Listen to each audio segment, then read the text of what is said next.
Inmate escapes what he was doing when he just walked away. A controversial crackdown, what a California senator is proposing to control speeding in California. You're watching The Rundown. Hello, everyone. I'm Robin Winston. An inmate walked away from the Ventura County Jail on Thursday. He is identified as 31-year-old Jonathan Alfaro. Police say he walked away from a work detail around 7 Thursday night. Authorities with flashlights were seen combing dark grassy areas near the jail while a helicopter was searching from overhead. Alfaro was assigned as a kitchen worker and was last seen on the loading dock before walking away from the grounds. He is a burglary suspect, and authorities say he is not considered a danger to the public. Train station ambassadors are now in place to help stranded passengers in Orange County. That's because a landslide near the San Clemente station has shut down the tracks indefinitely while crews figure out the next steps. Part of the hillside came down Wednesday, damaging a railroad bridge, and train service is suspended between the stations in Laguna Niguel, Mission Viejo, and Oceanside. Metrolink is offering Uber vouchers to stranded passengers. Now it's time to check in with meteorologist Belinda Leon, tracking a weekend warm-up. Hi there, you ready for the weekend? How about these temperatures? It's going to be warm for January. Highs in the mid to upper 70s, maybe even some 80s. High clouds will increase, but it will stay dry. And if you live in those typical Santa Ana wind-prone spots, careful. Saturday. It will be gusty at times. In the mountains, the temperatures will be in the 50s. Now, the dry weather will continue through early next week. When we take a look at our long-range futurecast model, you can see the rainy weather stays up and to the north of us all the way through early next week. But then by the middle towards the end of next week, a big pattern change. Right now, we're expecting the possibility for some rain as we start off a new month, and that could unfortunately continue through the first week of February. Still a lot of uncertainty with this rainy forecast, so stay tuned.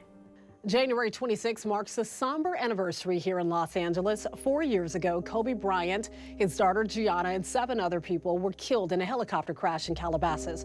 The crash was a shock to basketball fans around the world, but here in Southern California, where many people knew Kobe personally, it was earth-shattering. Bryant was known for his legendary work ethic both on and off the court. You still feel his presence in a lot of different areas, not just in basketball, but in life. Made a huge impact, and just you take away from that just his work ethic was nonstop in terms of him trying to be the best at whatever he touched, and the way he diversified himself. To be able to win an Oscar is like, it's crazy, but that's Kobe. Crazy, undeniable, extreme greatness.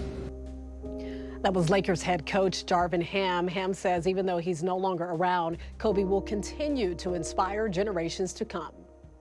An Orange County man has been found guilty of second-degree murder for a road rage shooting that killed a 6-year-old boy. Jurors also convicted Marcus Ariz of shooting into an occupied vehicle and discharging a firearm. 6-year-old Aiden Leos was in his mother's car on his way to kindergarten on the 55 freeway back in 2021 when Ariz shot and killed him. Investigators say Aiden's mother had just made a gesture toward Ariz's car after being cut off.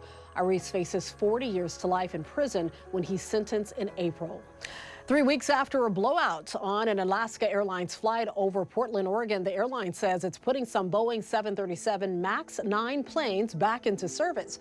You'll remember the door plug came off in midair on January 5th. Alaska says it will resume its full MAX 9 schedule on February 2nd.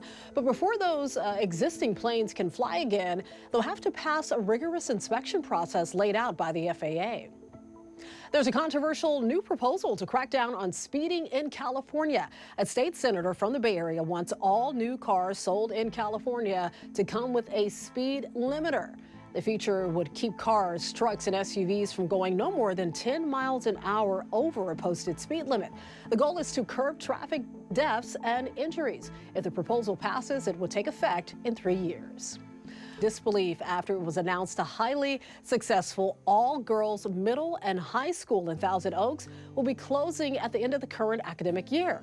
More than 100 students, parents, alumni, and faculty from Lorena gathered Thursday night to demand answers. Lorena is a Catholic college prep school. It was founded in 1964, and its students have since earned a 100% college acceptance rate.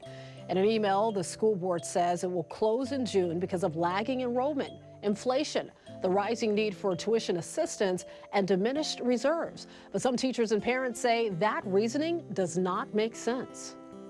It's frustrating. This doesn't have to happen. This is a choice. When I heard the news, my knees gave out because I looked at my daughter and I saw her face. As spokesperson for the Sisters of Notre Dame National Ministries Corporation, which runs the school, says they worked with consultants for several years before coming to this final decision. The group also says families will get special treatment from other private schools and won't have to worry about application deadlines. T-Mobile may slow home internet speeds of some users during the times of congestion. Now, if you're a web user, a heavy web user, that's someone who tops 1.2 terabytes of data a month, you could have your speed slowed down when there's a lot of pressure or traffic on the network. The change actually went into effect last week. T-Mobile says heavy users will be prioritized last, which can mean very slow speeds for however long the congestion lasts. T-Mobile says it will notify users when they pass the data threshold. Two brothers, both Major League Baseball players from Long Beach, are giving back to their community. Travis and Chase Darno opened this 10,000 square foot building. They created the Darno Athletics Baseballism Academy with training programs focused on the fundamentals. Along with 10 trainers, they work with little leaguers and also pro players. Both knew they wanted to do something for the community that always had their backs. Something about this town, in Long Beach, where everybody loves everybody. And we wish that we had something like this when we were growing up.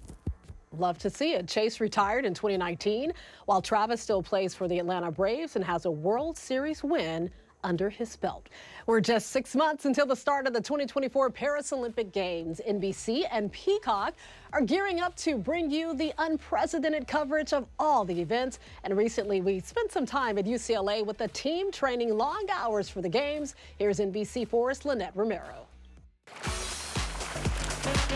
Everyone is in it for this one goal and this one dream as a team. We just always push the boundaries. We're all so driven and focused, and we know what the goal is. 5, 6, 7, 8. We're working every day to get higher, faster, stronger. Artistic swimming, once known as synchronized swimming, requires exceptional endurance, power, agility, and a whole lot of breath control. You're holding your breath for super long amounts of time, and by the end of the routine, I'm like, where am I? The U.S. has a long history with artistic swimming. The duet event debuted at the 1984 Games right here in L.A. The team event debuted at the 1996 Games in Atlanta. You've just watched the greatest synchronized swimming team performance in history. And Team USA took gold. That performance inspired a dream and set a path for a young girl from Spain. The U.S. is the first country who made me fall in love with the sport, and that moment I decided I wanted to be Olympian myself and take it seriously. So I started because of the American team, and this changed my life. Andrea Fuentes, the most decorated artistic swimmer in Spain's history, now coaches the U.S. national team.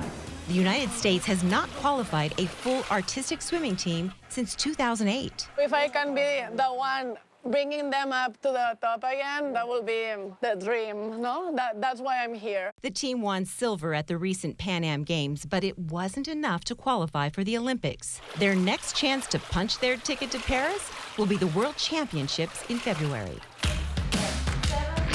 The U.S. is coming back, and we're coming back strong, and we're coming back in beast mode. The Paris Games will be the first time the team event will be a mixed gender event. This is like my world.